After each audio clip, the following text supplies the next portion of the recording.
I was on a date once and I told the girl way too much too soon, and it was a really bad thing.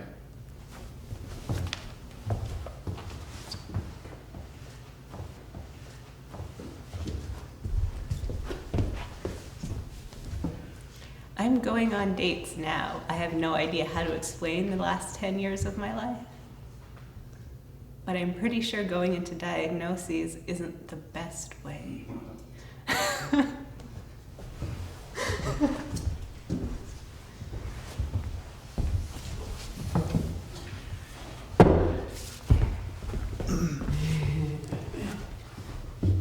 As I am right now disclosing information, I am getting nervous, I'm getting stressed. I'm actually building with stress because I feel vulnerable right now. So I'm feeling like shit inside. So now I have to tell myself, it's okay. First of all, it's a camera, I'm surrounded by people that accept me. There. But I have to rewind myself, I have to calm down right now. Okay, so at least we got it on tape.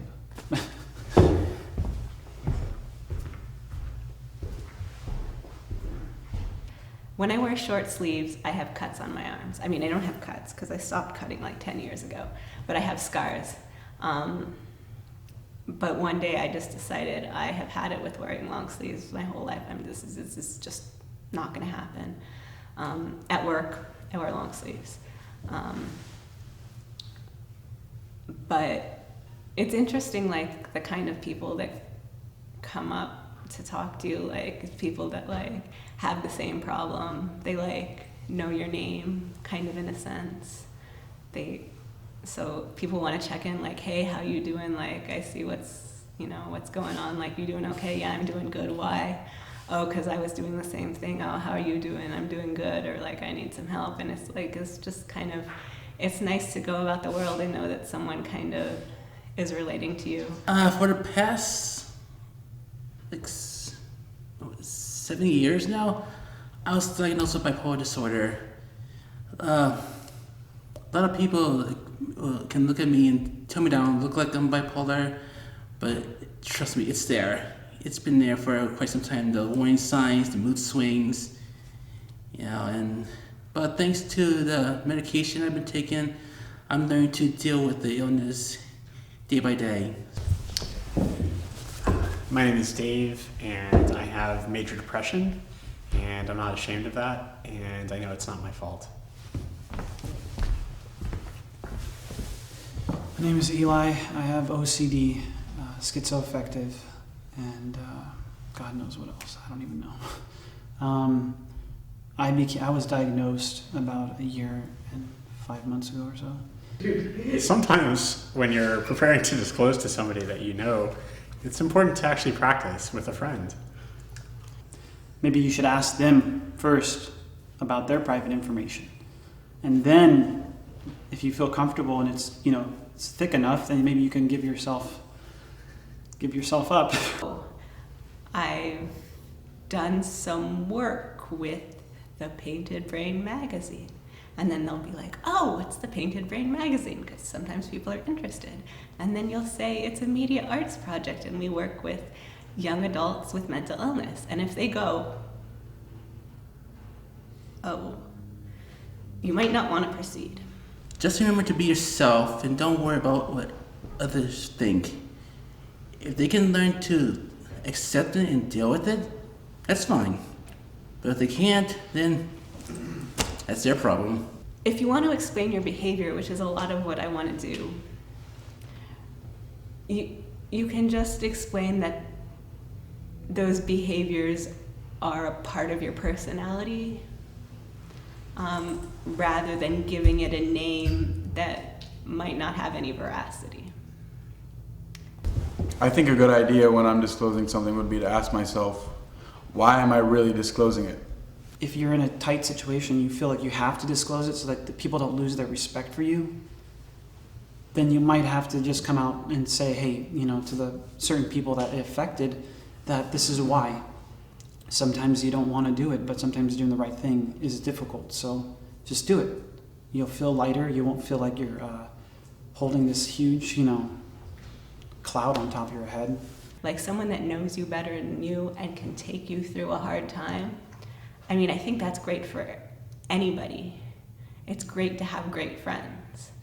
Like, it's worth disclosing to someone because you can get support that can just immensely help your life. And in my experience, I've been so disconnected that it's nice to, be social and to bring people closer. So make sure that it's appropriate timing. When I disclose to professors, I make sure I tell them, like, don't worry, I'm not suicidal, I'm not homicidal, I have a huge support system. I'm not telling you this so that you need to take on the responsibility of caring for an invalid. I'm telling you this because last week in class when we watched that video about PTSD, it triggered me, and that's why I was making non-normative movements. Sometimes disclosing that kind of information actually could be to your benefit. I know that when I walked in and I told the PCC staff and whoever that was, I forgot who it was, the commission or somebody who's registering me, there were scholarships, there was all this, there were grants, there were certain things that are to your benefit. So sometimes disclosing that kind of information could actually help you. Yeah, on that note, go to the Office of Students with Disabilities if you're going to school. Know what you have, get documentation, go. It's a great help. At least someone, you're going to find someone that's going to have your back, and if you don't, keep looking. Say please.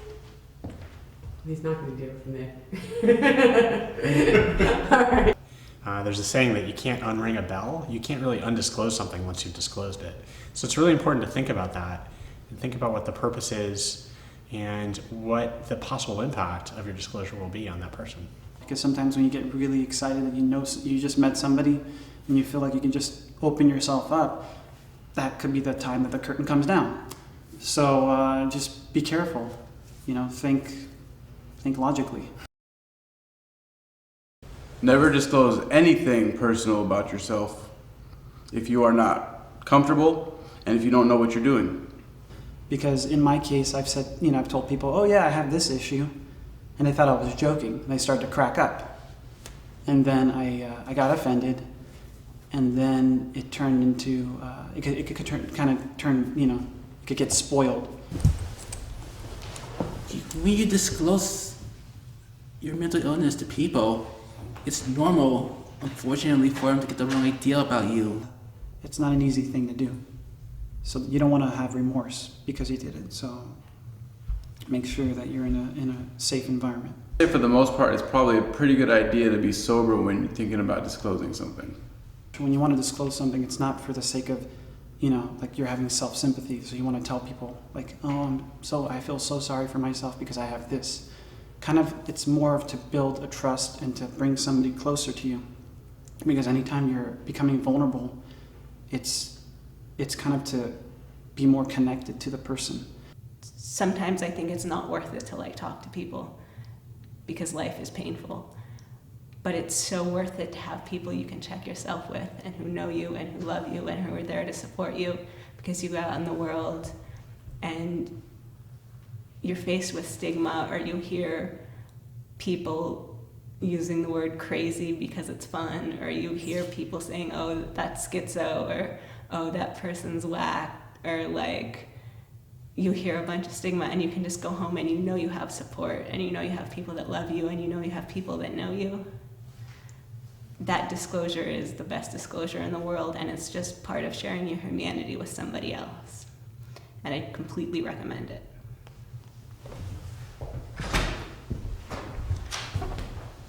Accepting yourself is the first step to even wanting to disclose anything. I say just don't worry about what other people think. Just be happy being yourself, and everything will be okay.